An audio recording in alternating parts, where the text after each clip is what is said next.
Do you feel your diet is always ruined or sabotaged when the night comes? There might be a few explanations for this. Welcome to another segment of Coach's Corner with Astrid.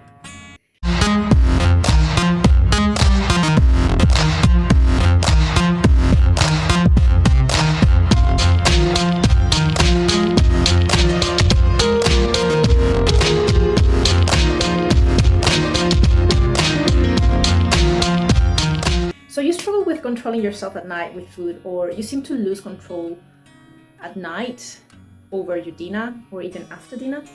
Well, I have for you today 10 reasons why this might be happening. And the first one is a big one because it is usually very underrated. Probably you can guess which one is it. Well, you skip breakfast altogether, or basically your breakfast sucks. So it's either too small, just coffee, which is not breakfast, or just a fruit, maybe nothing at all. Maybe you don't eat breakfast because it's your normal. Plus, protein, it is usually minimal, or it's just absent in your breakfast meal. Or maybe you think you're not a breakfast person. So some people have this mentality that you have to eat either a very small breakfast so you can accumulate and save a lot of calories to overeat later at night, but people think that is not going to be a big deal, but I don't think it is really a good idea, especially if you're losing control and binging at night. Then you might need to stop this. Number 2, your lunch might suck too. It's either little food or no carbs, low protein, no veggies, no fiber. Main meals should fill you up. That's right. Number 3, you're always avoiding carbs. But guess what? What's the most common thing you end up overeating or binging on? There you go. Probably the same foods you're always avoiding or eliminating from your day-to-day diet in the first place. So be smart, be free. Carbs are okay, carbs are good. Include them often and you'll see. Afternoon 9, crazy cravings, munchies are gonna be gone, or at least are gonna go down a lot. So trust me in this one. Number 4, you might be needing to eat between lunch and dinner, but you have been avoiding this. And probably this might not be you, but it could be. For most, lunch to dinner might be a long gap, so probably it is a good idea to stop avoiding listening to your hunger and allow yourself try having some snacks in between. Maybe you don't, but maybe you do. So experiment with that and see how you go. Number 5, you aren't eating enough protein or fiber. And I know, you know this already, but I will repeat it again. And I think I will say it all the time. Protein and fiber contribute to fullness and satiety. So include them in your diet from the very first meal. It's that simple, right? Is that too hard? Come on. Number 6, your meal schedule is very erratic, inconsistent day to day. And that's not very helpful for managing hunger or cravings.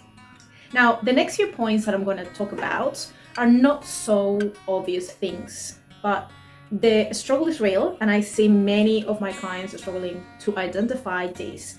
But once we actually sit down, talk about it, unpack those things, everything starts to make sense and change.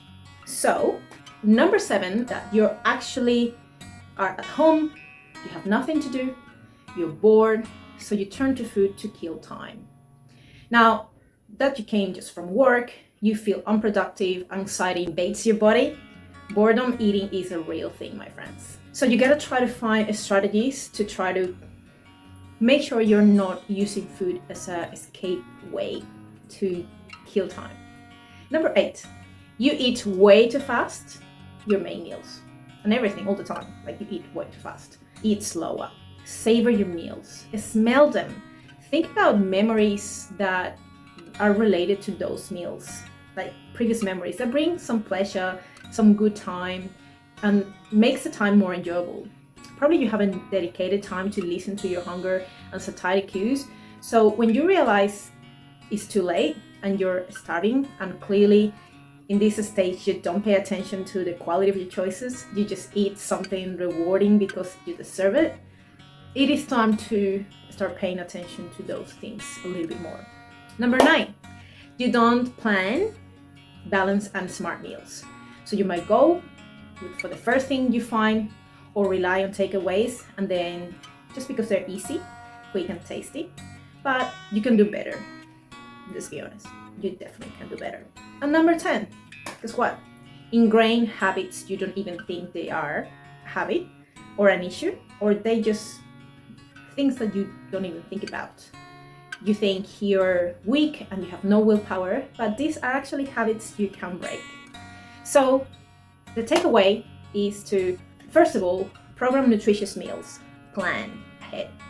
You want a good mix of proteins such as lean meats, fish, bean, lentils, tofu, eggs, complex carbohydrates as well, whole grain, bread, crabs, wholemeal pasta, rice, potato, and add lots of non-starchy vegetables as well.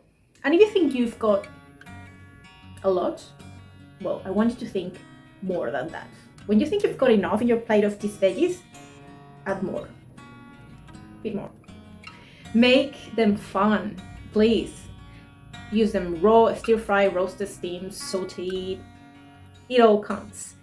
No, second of all, be consistent with your meal schedule day to day.